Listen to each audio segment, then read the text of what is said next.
right, we welcome everybody today for taking their time out of their day and coming out here.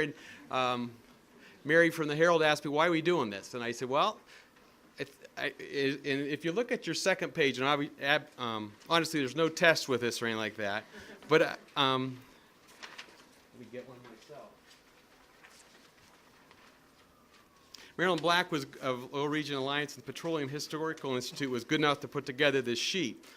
And it points out back in October 4th of 1901, they had a gathering to dedicate the monument. Between 2,500 and 3,000 people were at that event. And so by no means are we that crowd, or we quite that same significant accomplishment.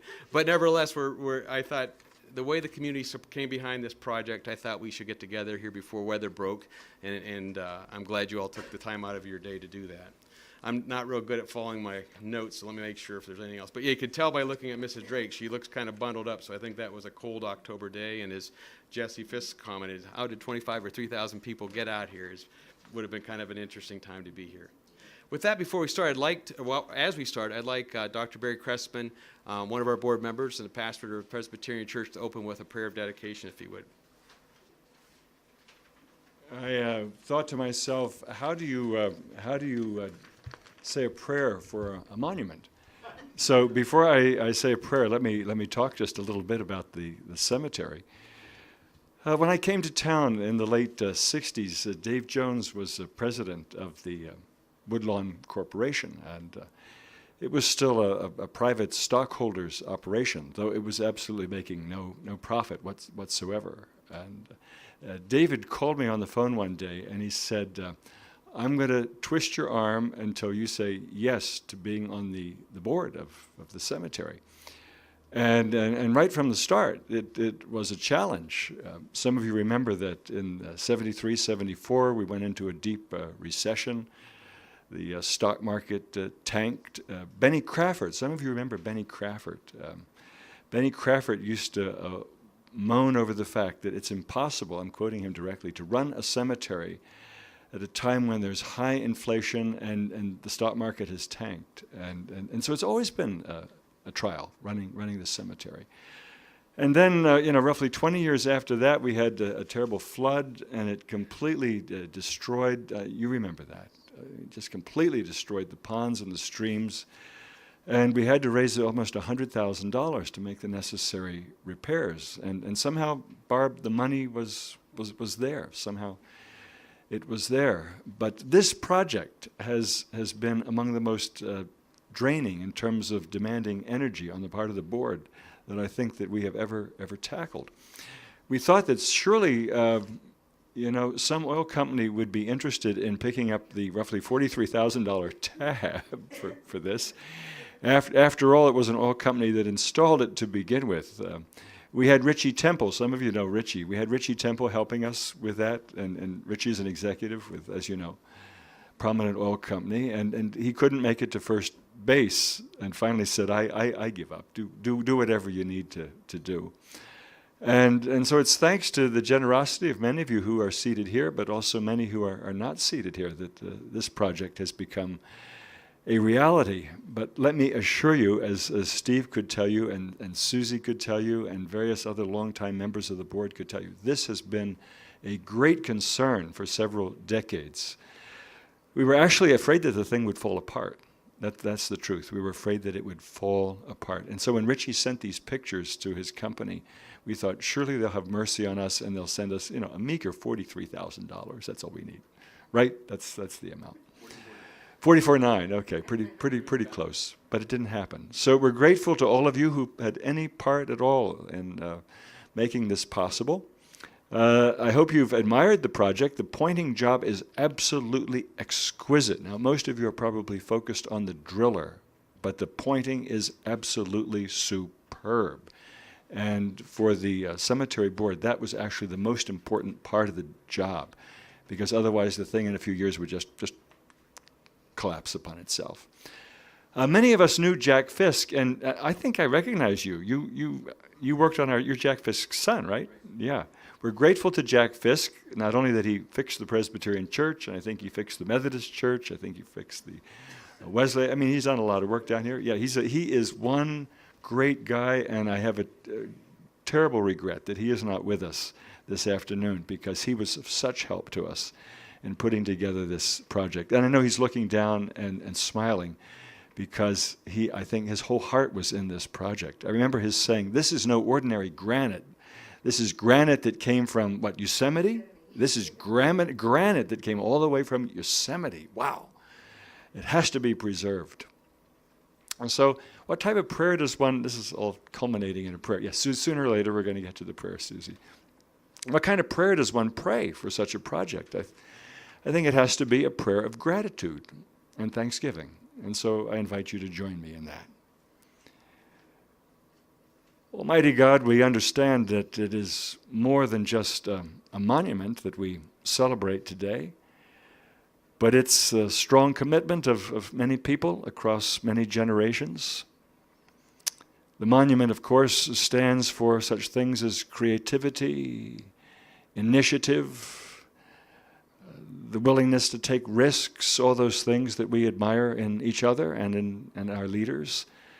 And so we remember those to whom the monument has been dedicated, not just Drake, but all those who participated in making this, as we call it, the valley that changed the world. But today we're specifically grateful for all those who have had a part in the immediate restoration, those who contributed, those who knocked on doors, those who wrote letters, those who made phone calls, and those who so graciously responded. So bless us as we celebrate the occasion, and please, dear Lord, grant that we do not have to do this again for at least another, it's lasted 110 years, at least another 110 years. Amen. Right? Thanks, Barry.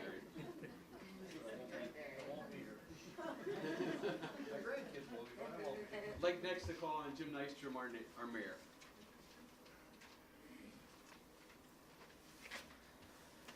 I would certainly echo the comments about the committee that was here to fundraise for this particular project. It certainly is a community treasure to have it here. And again, Steve, your committee, the people that worked on it, certainly give the thanks from the city. Okay. When Steve called and asked if I'd come out and say a few words, I returned and I said, well, would you like a proclamation, which is one thing I can do that I feel important. So I would like to read the following proclamation for today. Oop.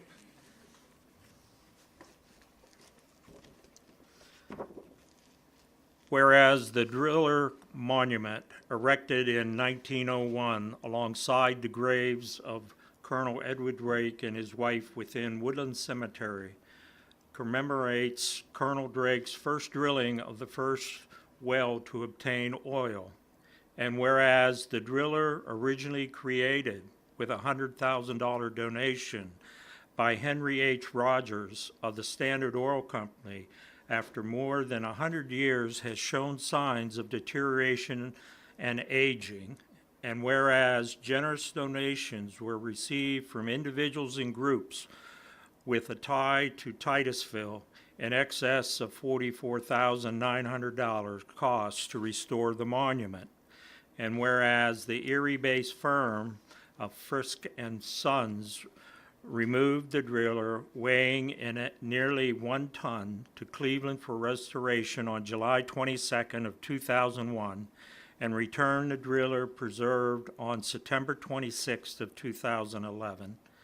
And whereas the honor and pride each of us hold for the asset within the city of Titusville must be regularly shared and recognized. I now, therefore, James A. Nystrom, by virtue of the authority vested in me as mayor of the city of Titusville, do hereby proclaim Wednesday, October 19th of 2011 as Driller Day.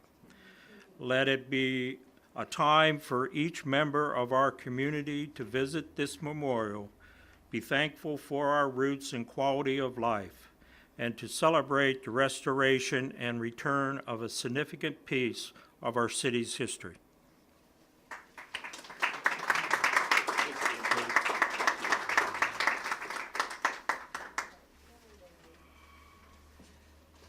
Guess these guys are a little taller than me. Thanks, guys. And I'm going to read a little bit more than I usually do, but I think I have some things I want to share, and I hope that are worth sharing. This has really been a rewarding experience for our board. And again, this board's been in place longer than I've been around, but I've been on it quite a while. Barry's been on it quite some time. Reference to Susie's dad, Dave Jones, and many others that have been involved with it. And I'll go through who's on the board just so you know shortly. But the support of this project has been encouraging. Well, I want to take a minute to share a few folks that supported the project.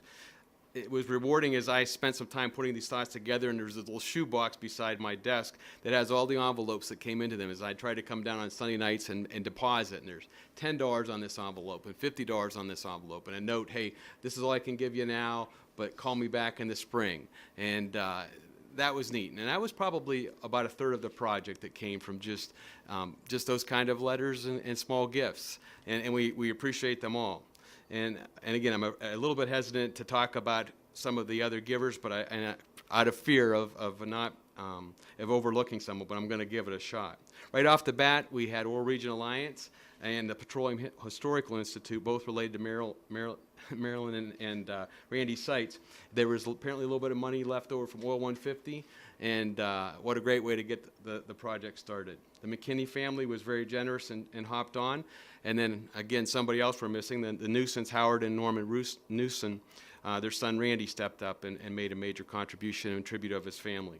The Crawford Heritage Trust believed very strongly in the project and made a generous donation. Fundraisers by the VFW, the American Legion. We have a gift from the Pearson and Sampson family. The Elks had a fundraiser for us. Garrett Funeral Home supported this project, and we also had a large gift from Frank and Nancy Russo family. So all that came together to get us our goal. Again, the board members, just so you know, some of them are here, some were unable to attend, but Suzanne Von Tacky is our vice president. Mitra Reese in the front row here is our secretary. Mark Mellenbacher's our capable treasurer. Bill Cochran's a board member. Sandy Lennon's a board member. Barry's a board member. And our newest board member, Susie Schaefer, hasn't even been able to attend a meeting yet. We don't meet that regularly. But again, from my understanding, at least you're a third generation board member from the Jones family, I believe. So anyway, we appreciate all the time that the board gives to this cause. And again, you would look at and we'll talk about this a little bit more, but you look at the cemetery and you would think, boy, they just must have money to burn, and that's not the case. It's a very expensive endeavor, and Barry would talk about that, I'm sure. But less and less people were dying and being buried here, or they're being cremated, whatever. So it's definitely been a changing for industry. Can't give you an exact timeline as far as when this project began. I wish I could, but I do recall being out here on a cold day with Bob and Jack Fisk and looking at the monument and him showing us how it was deteriorating. And then I think it was last spring we met again, and he could show how much those stairs had moved out just over the last winter. And I'm thinking it was probably about 1.5 inches, if I'm not mistaken, Bob. And so at that point, we were full bore ahead as we as a board realized we needed to proceed. Fisk and Sons had been, as Barry said, has worked at the Presbyterian Church, the Episcopal Church, and others. I'm a Kane native, and Jack Fisk referenced he did work in Kane for the General Kane Monument that's at the Mormon Church in that town. My wife Diane, who's here, would be glad to tell you or share that I'm not a mechanical person. However, it was very clear being around Jack that his skills and passion for the work were very high. And at this time, and over as the driller was returned, I realized there were 3 generations of Fisks that were involved in this project, which is pretty neat in today's day and age. Or up in the front here, as I said, Mitra Reese has a great passion for woodlawn. And from the start, she indicated an intent to follow the driller as it traveled to Cleveland. On the morning the driller was removed, I overheard Jack discouraging Mitra from making such a trip. As I understand it, he soon recognized that Mitra's vehicle would be following him that Friday. So he allowed Mitra to travel with him to Cleveland by way of Erie. If she had any uneasiness that morning, it soon left her, and she came back a big fan of Jack. In fact, she arranged a time for her son to visit Jack and view his mounted animals from his passion for hunting. Sadly, we too sadly, we soon learned that Jack had passed away the following week. His obituary is attached, and today he's represented by Jesse. And we miss Jack, and but we could also sit there the day that the driller returned and kind of see Jack through his sons, and kind of, rather than taking the back, kind of getting down on all fours and watching the work that was done just as their dad would do. So I think this has a special place in the Fisk and Sons, probably as Jesse passes through Titusville and his other jobs, and we're thankful for the work that they performed, and it's first class. That's kind of our program, but since we're gathered together, I don't think we can overlook one last thing. And again, as Barry said, this is a treasure, and this place looks as good as it does largely because of Bob Bashaw. And Bob and his staff do a great job doing that, and maybe too good of a job so that people don't realize that we don't have all kinds of money, because he does a great job with it. But anyway, and there's a number of I like to ride my bike out here, and I don't know if you've ever noticed the Benson Monument. Before you leave, if you do, just hang up, follow those where those trucks are parked up along the right. It's a beautiful monument on your right. It's, I guess, a bronze thing. But anyway, we recently realized that Bob has been employed by Woodlawn for 30 years. And whoever, I don't know if you were on the board then or not, Barry, but you guys made a very wise decision, and I can take no credit for that. But we felt at this time while we were here, we'd like to give Bob a small token of our appreciation for all he does for the cemetery.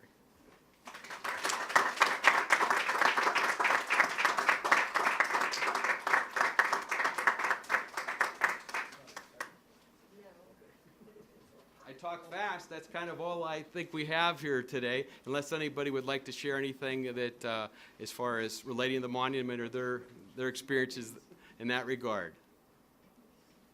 We'll get another thing Bob does good is refreshments and things, and he's taking care of putting a pretty good-looking spread in the back there. And we didn't know how many were here, but I think we've got plenty to go around. So take your time, enjoy some refreshments, and please do enjoy the driller and the monument before you leave, and maybe drive around a little bit and take a look at what a beautiful place we have here. Thanks for all. Thank you all for coming.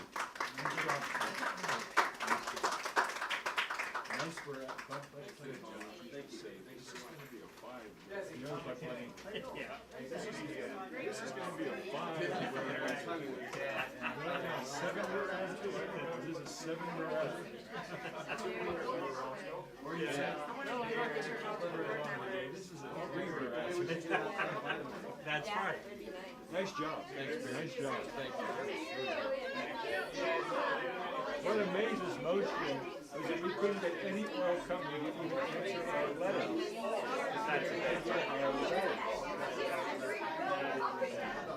And you know, Tommy will do something. Tommy will be Nazi Catholic missions. Tommy has a connection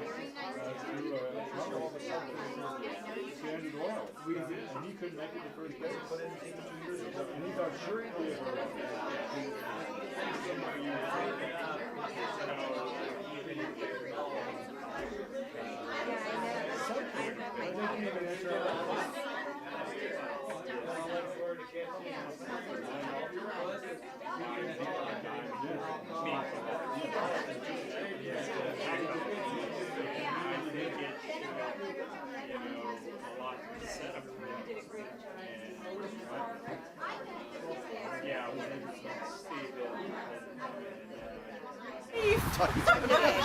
Behind the leaf.